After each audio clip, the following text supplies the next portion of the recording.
Hello, today I want to talk about where does the value of things come from in the modern world. Or another name of the video is Louis Vuitton, Moet and Hennessy. Before I start, let me ask you a question. How many brands of alcohol and clothing are there in the world? And what makes one producer better than the other? Why is it that a company that owns Louis Vuitton and Hennessy is richer than any of its competitors, and the owner is actually worth more than any person on the planet? The value of clothes exists in a virtual world, beyond the material they are made of. The phenomenon of that price creation is what we're going to explore in this video.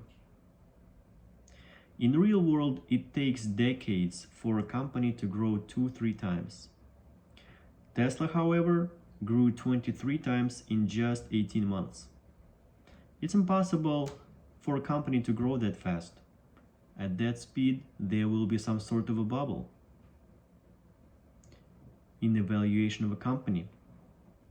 Stock is hyped up. Elon Musk's net worth was estimated $7 billion in 2018, and by the end of 2020, it was $115 billion. And made him the single most rich person in the world for less than a month though.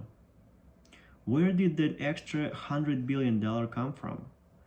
Which one of these two figures is closer to the reality, 7 billion or 115 billion?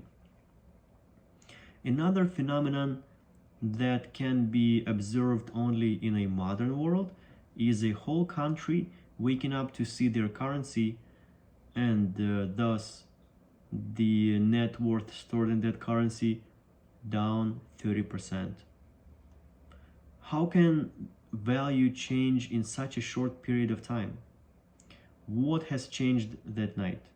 If you ask common citizens, they will say that they were going to and from work just the same way they were going there every other day, and nothing has changed from their perspective that night.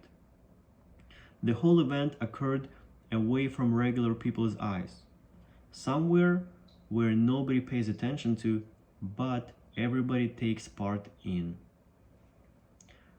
Where does the value of art is coming from? If we remove the virtual, agreed price value of the sculpture, how much does the physical material and form of the sculpture cost? We are lucky if the price will be $0. Most likely though, the price will be negative, since this piece of art has to be transported and stored somewhere. The size of the sculpture will greatly affect the value. Where does the rest of the value come from? All these events have a lot in common, and answering these questions can explain the nature of something called modern money. We can't even call it a thing, since it doesn't exist in the material world. Paper banknotes are just a way of keeping track of the amount of that virtual something. But it's not that something itself. What is it then? Breaking down more, it can be called value. The short answer in our days is trust. The long answer lays in the history of evolution of the money. If you guys want to see more of it, if you guys like the material, please subscribe, thumbs up.